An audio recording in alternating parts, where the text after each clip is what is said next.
Welcome in. Belly up, have a seat, and grab a drink as we talk some Wingman fantasy football.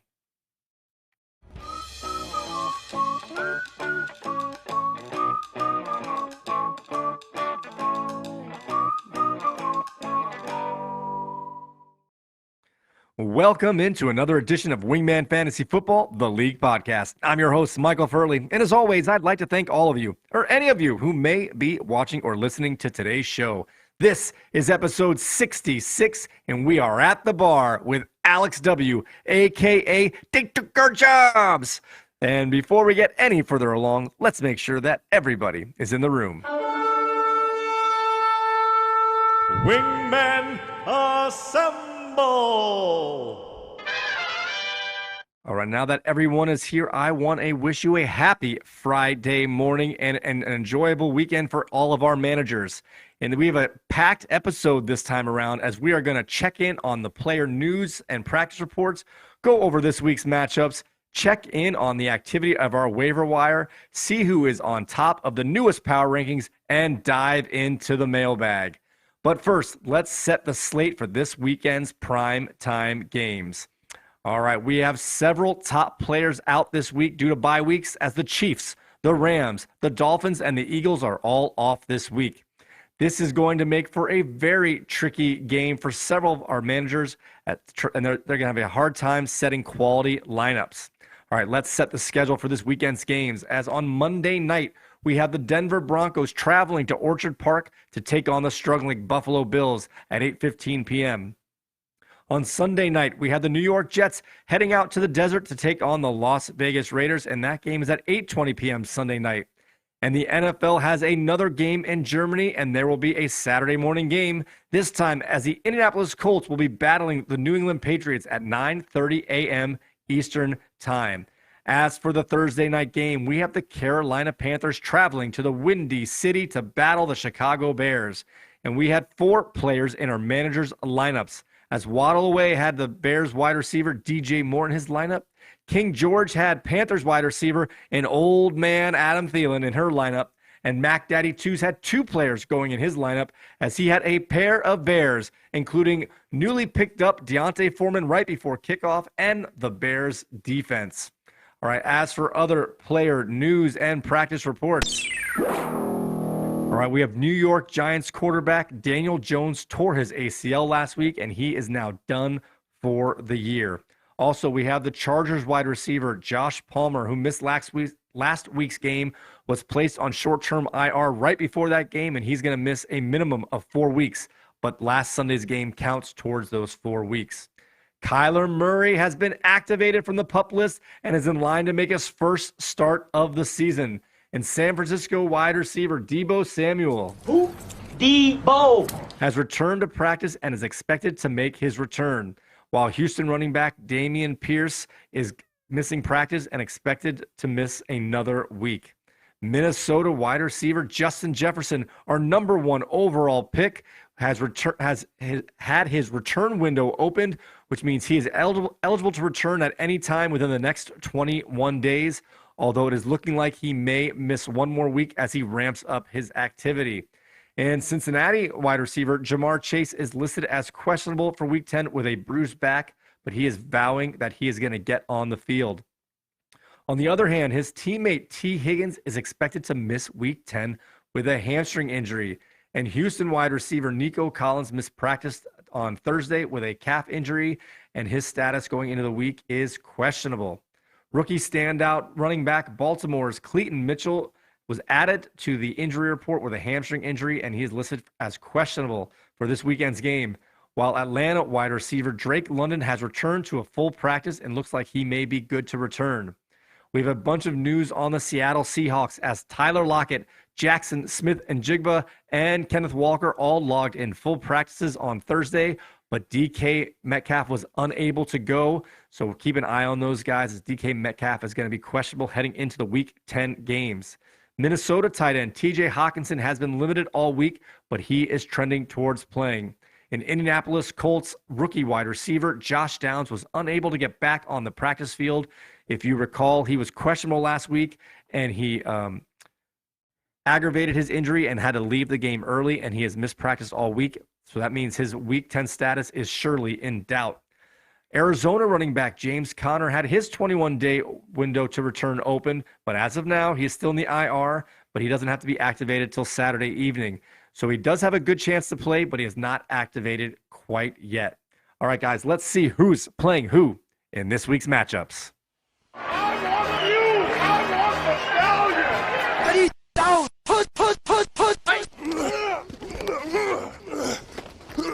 This week's matchups.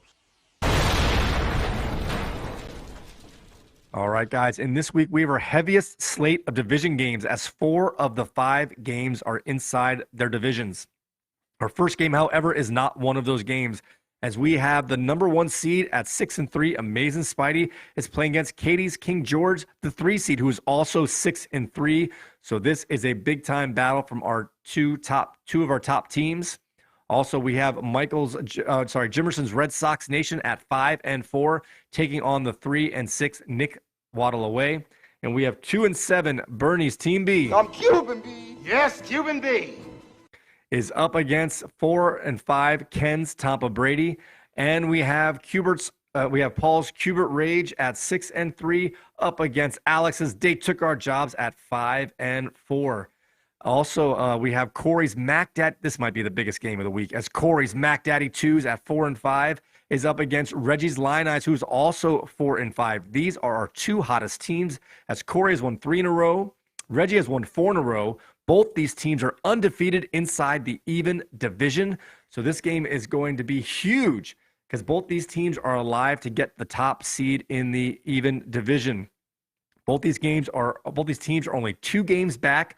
They both have Amazing Spidey ahead in their schedule, and they have the tiebreaker over Amazing Spidey. So if either of these teams win one more game than Spidey, not including the game that they have to beat Spidey in, they can get all the way up to the number 2 seed, if not even higher. All right, let's check in on our waiver wire. It was a very light week on the waiver wire, as we only had 2 waiver claims this week, and both of those NFL players received multiple bids, as Keaton Mitchell for the Baltimore Ravens went to Team B for $20, and he outbid Cubert's Rage bid of $6. And Alexander Madison went to Lion Eyes for $16, and he outbid Team B's $5 bid. All right, guys, let's check in on our power rankings. I have the power! By the power of Grayskull. I'm living in it, no one man should have all that power.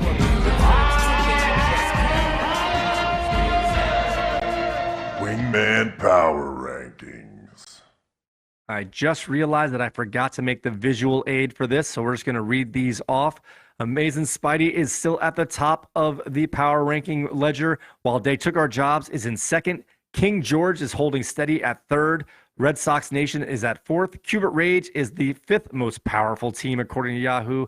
Tampa Brady is 6th. Lion Eyes is up to 7th. Mac Daddy 2s is 8th, while Team B is 9th, and Waddle Away is at the bottom of the power rankings. All right, guys, it is my pleasure to bring in our guest back to the bar. Welcome in, Mr. Alex W, a.k.a. Dey Turk Ur Jarbs. How are you doing tonight? I'm good. Dey Turk Ur bye week. They took our bye weeks. Yeah, you've got a lot of guys on bye. Your best players on bye. How are you going to handle all your good players sitting this week? Well, my whole goal was to just do it all at one time. Take the loss like a man. Okay, just rip the Band-Aid off and just take one for the team here. Okay, so I was looking over at your draft board, and I noticed that you had 2 players that you took early that were missing the first month of the season, and Cooper Kupp, who missed 4 weeks with an injury, and Alvin Kamara with a suspension. What do you think about that strategy? Did it pay off? What's your thoughts on taking guys who were missing the first month of the season? Well, they were supposed to be fresh for the second part of the season, but Cooper Kupp looks like he got kicked in the cup. Oh, geez. I hope he's wearing one at least. Yeah, he's had a couple bad games in a row here, which is not his style. No, he started off hot, and now I don't know what he's doing. Yeah, hopefully with the return of Matthew Stafford next week, he'll return to form as well as Puka Nacua. I need them to get his game back up as well. Yeah, that's a good guy to shout his name. Yeah. All right. So last week you were tied. Actually, you were out of the playoff spot by 2 points, and you were tied with Tampa Brady. And you took him on head to head, and you were able to defeat him to move back into 5th place. What do you think about that matchup you had last week with Ken? Tampa who? I thought he retired. I think he's doing me a solid, not changing his name, so I don't have to change any graphics or anything. That was a big game. I feel a little personally responsible as I kind of sabotaged this team with the Justin Herbert trade. Well, if you're willing to take somebody with the last name of Herbert, you're willing to take the loss.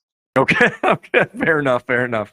All right, I don't know if you noticed or not, but with a combination of teams playing each other this week, that you have a chance to move from 5th to 2nd place this week with a win and a help from me. Well, looking at my bye weeks, that's to be kind of difficult on my end there. Yep.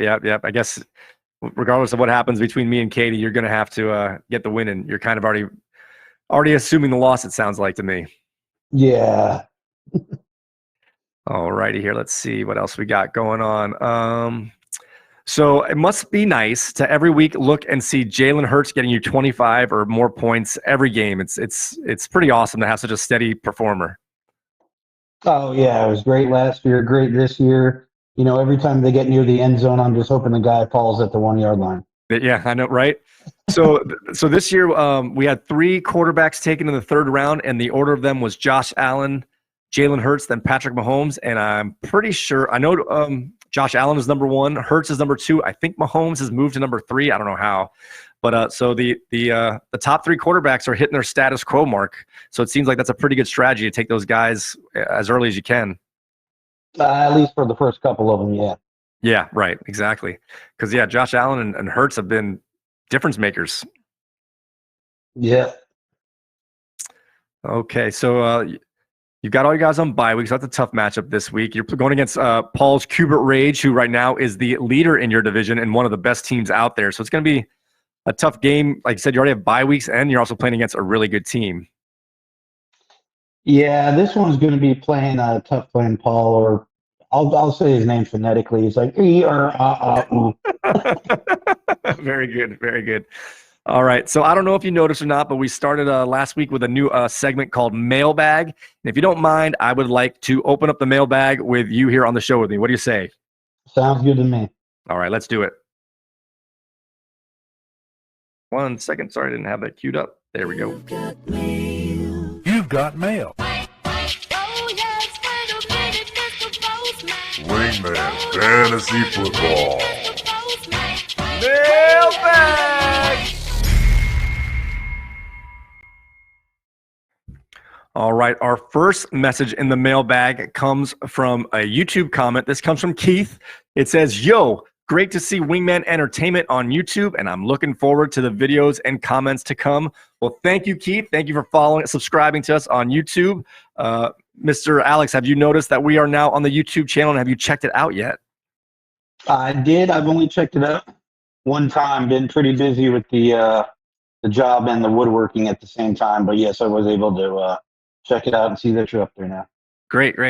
I'm more curious than anything else, just seeing where people are seeing the content, not really trying to push it or anything. Our next one here is from Bernie. This is also a YouTube comment. This says, "Nice work on the Trade Watch intro." What do you think about the expanded graphics for our segments this year, Alex? I think they're getting better. They're improving a lot, and I can't wait to see the $100,000 production in a couple of years. Yeah, there you go. All right. This one was a direct message from Corey, and it says, "Hey, Mike, am I required to play a player in every position?" Now, this is in relation to last week. He had a kicker on bye, and instead of putting in his backup, he wanted to know if it was legal to keep a 0 on his bench by choice. I think that's a bold strategy. Cotton. Yeah, exactly. So, Well, I mean, if you're not looking for overall points or not looking for any point tiebreakers, then I guess there's no harm, no foul. I guess I'm going to expand on that. So I have a question for you out of this then. If you had your kicker and your defense both on bye and you really like the guys, if you didn't need them to win, would you drop a player that you like to get points, or would you just take the 0 if you knew the outcome didn't matter? Oh, I would definitely just take the 0 because if you drop them, they're pretty much gone. Okay, that's what I think that's a fair at least thing to think about before you make that decision. All right, this one's actually addressed to you, Alex. I don't know how our listeners knew you were going to be on tonight, but they did. And this one comes from Mike, and it says, "What are your thoughts on the Tush Push? Great play or should be outlawed?"